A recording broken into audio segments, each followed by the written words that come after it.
Bonjour à tous, on se retrouve pour une nouvelle position avec ici le trait pour les blancs, dame de tour de fou, un cavalier de chaque côté et autant de pions, pareil, 6 pions contre 6 aussi.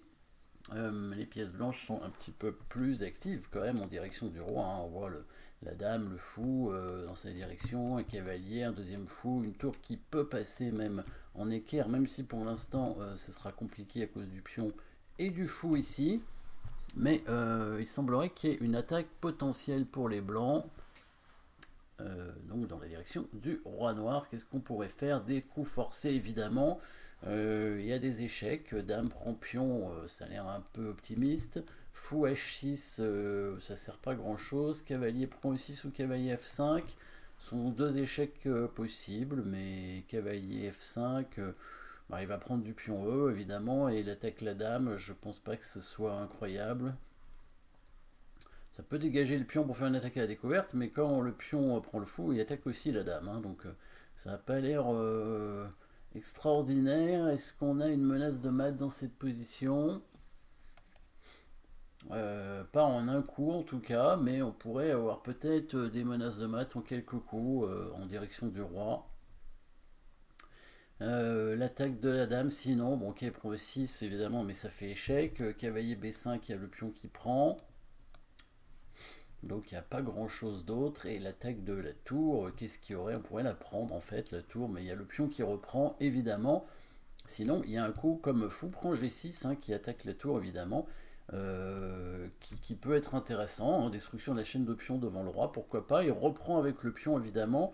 Là, il y a ce pion qui est moins bien protégé. Si on prend du cavalier et prend du fou, on récupère avec la dame. Mais peut-être qu'on peut évidemment, et vous l'avez certainement trouvé déjà, hein, prendre le pion avec la dame. Dans l'idée, s'il prend la dame, on récupère avec le cavalier, on fait échec et on fait une fourchette et on récupère la dame derrière. Et ce qui nous aurait fait gagner deux pions quand même, hein, avec le cavalier qui ressort sans problème et qui attaque même un troisième pion derrière ici. Donc bah, c'est déjà bien, hein, c'est déjà intéressant. Alors il n'est peut-être pas obligé de prendre la dame, mais quand on prend le pion, on attaque les deux fous non protégés ici. Le fou en E7 et le fou en D5 du coup est pas protégé. Est-ce qu'il y a une contre-attaque pour les noirs? Pas évident, non je pense pas. En tout cas, est-ce qu'il peut défendre les deux fous en même temps? S'il bouge le cavalier, il défend un premier fou mais pas l'autre, hein. Donc s'il bouge le cavalier, on prend le fou de case blanche.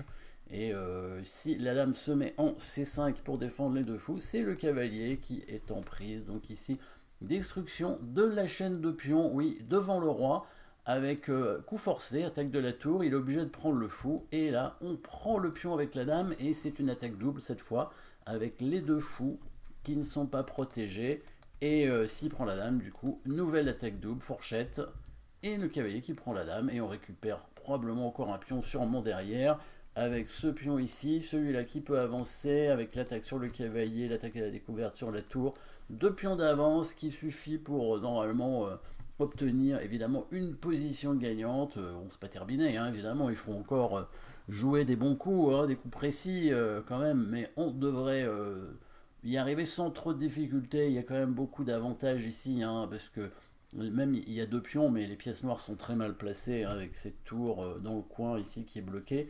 Les pièces mineures qui ne sont pas protégées. Un beau pion passé qui peut avancer bien soutenu par la tour, le cavalier, le fou sont bien placés aussi, la tour blanche, la deuxième tour blanche qui pourrait arriver, peut-être attaquer le cavalier, il y a aussi un pion ici en B6 qui est faible, voilà, tout est faible ici chez les noirs, la variante était forcée, fou prend G6, attaque la tour avec directement derrière une menace à découverte sur le roi, voilà, petite combinaison assez simple. Bon, on ne gagne que deux pions, mais c'est déjà pas mal, hein, puisqu'en plus on échange les dames, on rentre en finale, deux pions d'avance, c'est toujours gagnant en finale. Merci d'avoir suivi cette position, n'oubliez pas de vous abonner, et à très bientôt.